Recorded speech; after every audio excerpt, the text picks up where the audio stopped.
As with so many of my vids, this one was originally intended as a short, a quick turnaround, low effort tap in of a mini project. I went in with that doe-eye optimism, thinking to myself, how many of these can there possibly be? Like 5, 6, 7 examples? I'll get this done in a day. Many months later. This is Transformers after all, the franchise with more characters than a Smash Bros DLC wish list on Reddit. More characters than filthy insta-reels in your feed after one late night scroll spiral. More characters than Diddy's alleged victim list. More characters than a Marvel Multiverse variant support group with 0 attendance limit. I'm guessing you get the point at this point. Okay, let's move on. Alright, let's start with the time that the Insecticons combined. In the Hearts of Steel comic, Shrapnel, Bombshell, and Kickback combined into, what do you think? A giant insect perhaps? No, a fucking train. Because everybody was a fucking train. Ratchet, Bumblebee, Astro Train. Wait a minute. Dubbed Insect Train, he was a train that attacked other trains using Shrapnel's blades, Bombshell's tank turret, and these bashy things from Kickback. It was seen heisting Federal Reserve gold in transit before hauling it back to Starscream for pure profits. Yeah, like I said, everyone was trains in this one. Given the time setting and all that, it was obviously before cars. So we had sports trains, super trains, muscle trains, rally trains, F1 trains, off-road trains, touring trains.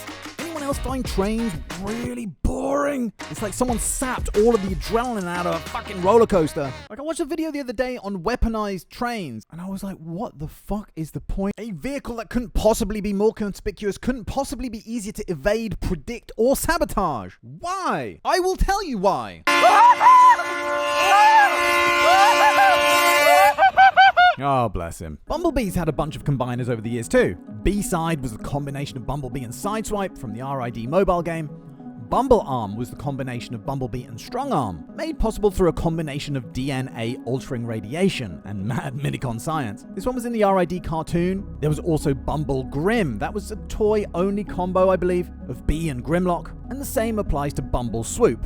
Seems like this was RID's thing, because there's a Prime Lock 2, which is obviously a Prime and Grimmy combo. Generation Select had a few sort of variants of well-known ones. For example, Abominus became Abominaticus, which was a mashup of a couple of Terracons, a Stunticon, and a couple Combaticons. This whole thing was started when Abominus was in a battle with Computron, Superion, and Defensor, and managed them to pull them to pieces, but they came back combining into the mashup known as Compion. He was made up of Scattershot and Lightspeed from the Technobots, the Aerial Bots, Air Raid and Skydive, and Blades of Protectobots fames. Similar to this, but not really, was Volcaticon, who's made up of Grimlock, Afterburner, Lightspeed, Nosecone, and Strafe. Now, he was interesting because it wasn't a bunch of consciousnesses all fudged together like a lot of the others are, but they each retained their own personalities, and something about this meant that Grimlock was able to gain Computron's super knowledge to figure out Skylink's weak point, he was fighting Skylinks at the time, and give him a pummeling. Here's an interesting one. According to the Generation Select comics, Solus Prime created a team of bots to carry on her legacy. Now, they became known as the Shield of Solus, and included Elita 1, Moonracer, Novastar, Greenlight, and Lancer, and they could combine into a bot called Orthia,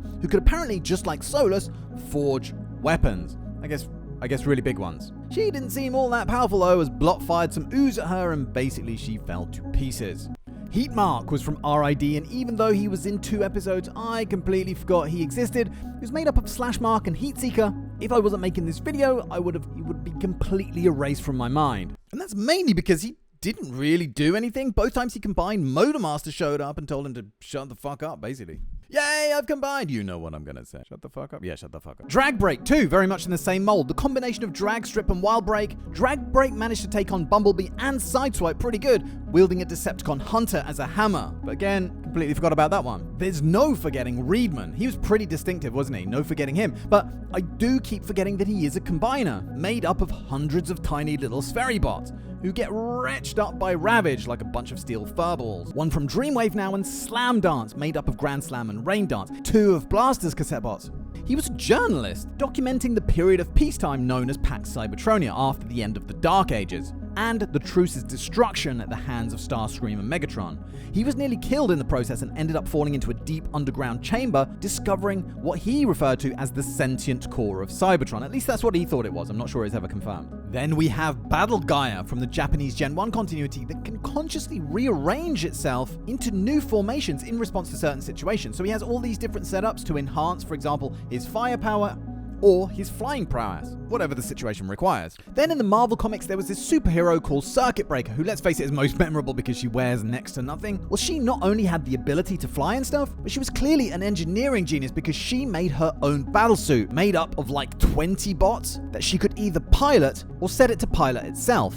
there was a Minicon combiner in the IDW comics called Centuritron, made up of heavy tread, runway, and wind shear. And the Wings universe has a bot called Big Motivator, which was one of 3 ordinary motivators. All that's really known about them is that they have a rival with Overlord and got bombed to F by pirates in the comic. Goradora, or Go Radora, I'm not sure how that's said, was a Predacon from Transformers Go, and was made up of 5 drone Predacons manifested from ordinary objects. I can't really tell you that much more about him apart from him having a dark version of himself when he wants to get extra moody. Now this guy would be pretty memorable, but the plot seems to be more interested in focusing on this kid turning into a ninja and then saving a monkey from a burning tree with his shark fucking robot friend. A shark that spits water out of its mouth, which is not how sharks work at all. This guy is a really cool design, but it feels like he's gone in a flash.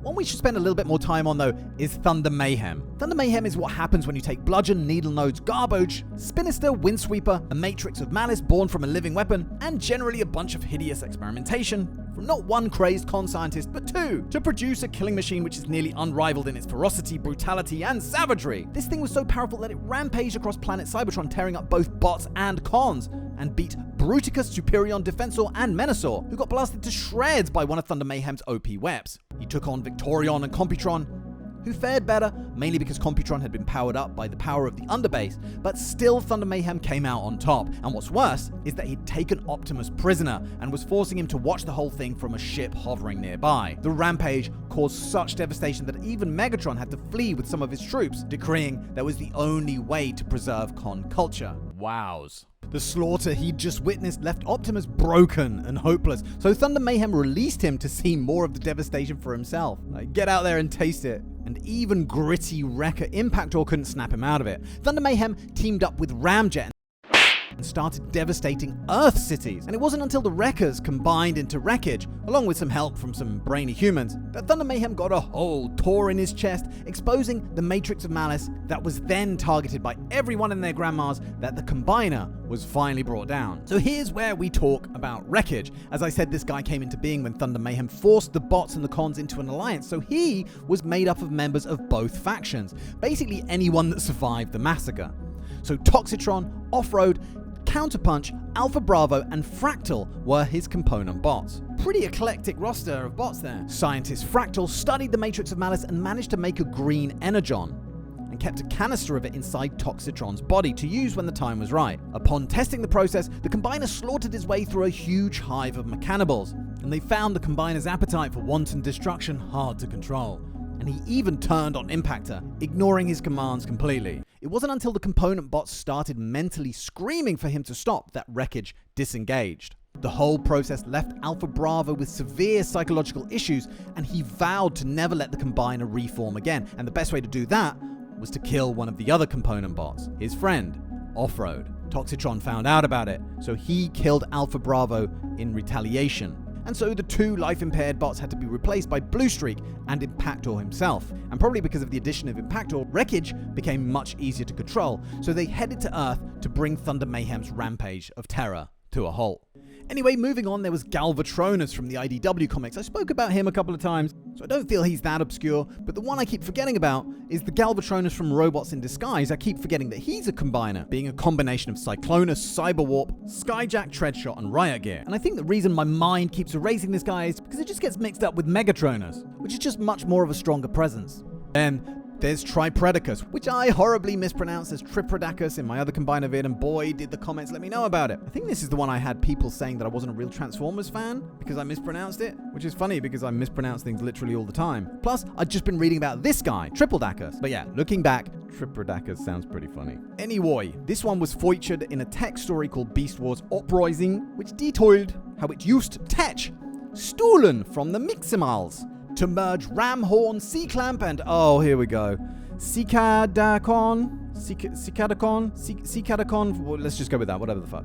The 3 members of the Predacus Council to beat Predatron to death. Predatron was the original founder of the Predacons when he refused to bend the knee to the rising faction. Chopshot was another easily forgotten one from RID who split down into 5 insectoids who have this like paralysis sting thing. Oh, blimey. And there was a predecessor to Computron called Betatron. If you're good enough at being a beta, then the alpha takes mercy on you and ends up giving you what you want. Which was probably just an excuse to sell recolored Superior.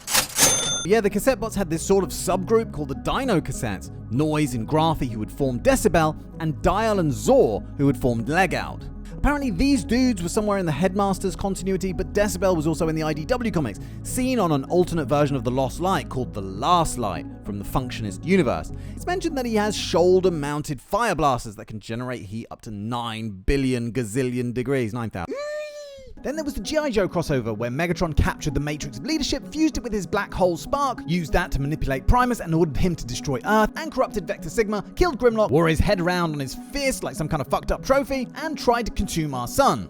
Anyway, during the battle for Earth, he combined the black hole energies with the Matrix of Leadership, allowing him to absorb all of the Autobots and become Megatron. Yeah, let's face it looks like a packet of Skittles, but it's an interesting idea, and it took these two plowing the whole of the Nemesis straight into his face to bring him down. Okay, gotta go! I am off on my hollies. I'm back in a week. And yeah, sorry if I rushed this one a little bit. Had to get it out and didn't have time to censor myself, so that's why it's a bit waffly. Let me know of any combiners you feel should be more recognized. Loads to talk about when I get back. Don't forget to hit like on the video, and I'll see you very soon for the next one. Cheerio, bye! Okay, gotta go!